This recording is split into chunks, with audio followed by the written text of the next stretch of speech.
I can't think of a more nihilistic idea than that you're already okay. It's like, no, you're not. And the reason you're not is because you could be way more than you are. And so what do you want to be? You want to be okay as you are? Or do you want to strive towards what's better?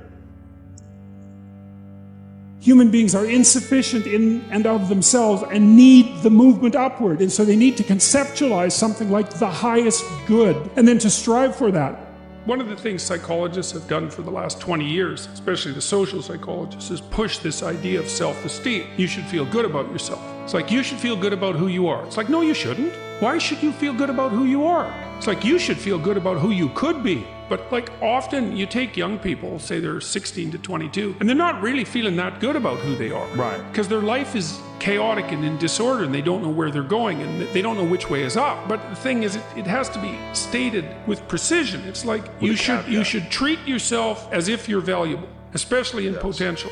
But you should concentrate on who you should become, especially if you're young. And so let's say you're miserable and nihilistic and chaotic and depressed and all of that now, and you have your reasons, terrible parenting, abuse, all of those things. It's like, you should feel good about yourself. It's more like you should understand how much potential there is within you to set that straight. And then you should do everything you can to manifest that in the world, and it will set it straight. And that's better than self-esteem. So I'm telling young people, look, no matter how bad your situation is, I'm not going to pretend it's okay. It's not okay. It's tragic, tainted with malevolence. And some people really get hurt by malevolent people, like, terribly hurt. Sometimes they never recover. It's really awful. But there's more to you than you think. And if you stand up and face it with a positive, with a noble vision, with discipline and intent, you can go far farther to overcoming it than you can imagine. And that's the principle upon which you should predicate your behavior.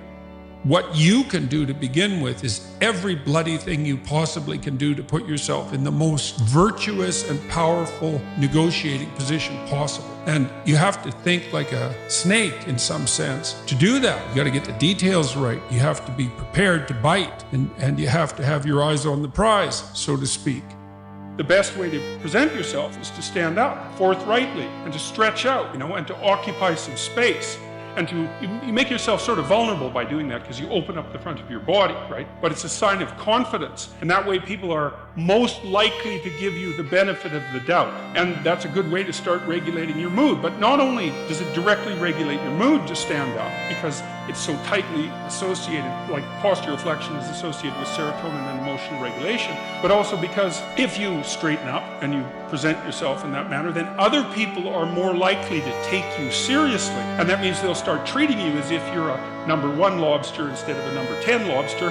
And that's another way that you can at least give yourself the bloody benefit of the doubt, right? And confront the world in a courageous manner. And that's a really good way of figuring out how to establish yourself in multiple competence hierarchies, because one of the general rules of thumb about how to be successful is to confront things that frighten you forthrightly and with courage.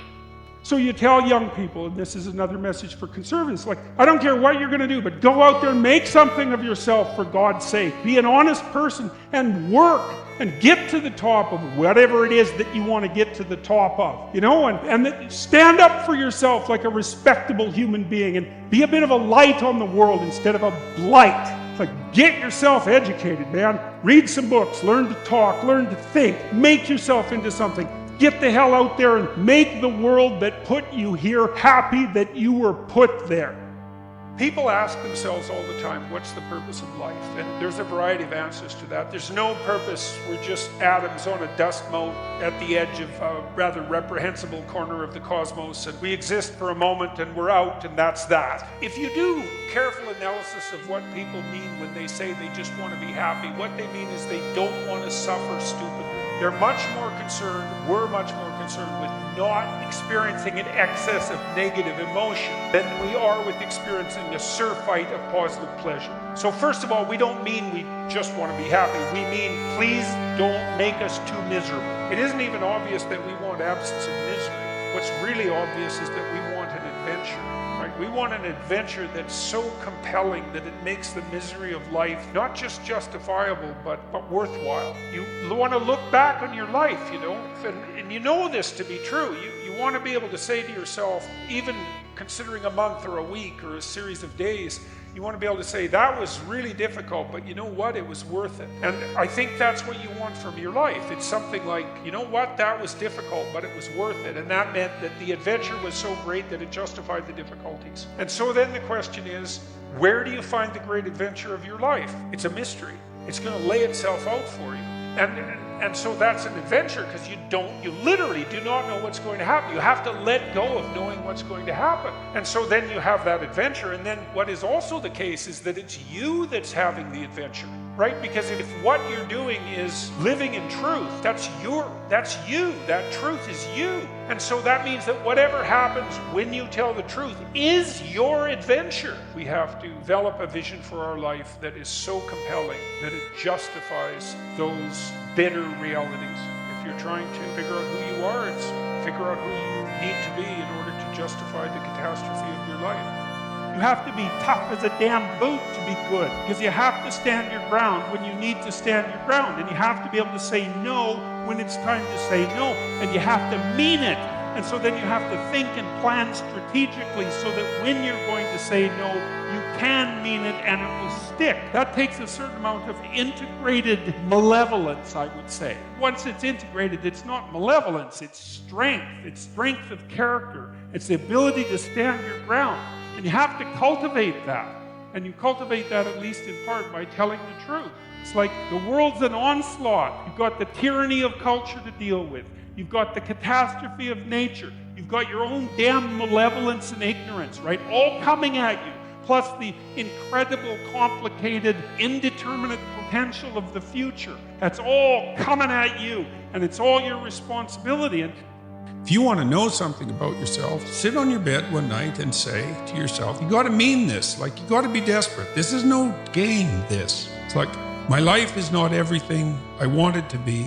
And perhaps it's not everything that I need it to be. And by need, I mean my life is so unbearable that the suffering that's attendant upon that has made me nihilistic, cynical, bitter, resentful, homicidal, genocidal, unable to have a good relationship. You ask yourself, you sit on the bed and say, okay, man, I'm ready to learn something. Like, what's one thing I'm doing wrong that I know I'm doing wrong, that I could fix, that I would fix?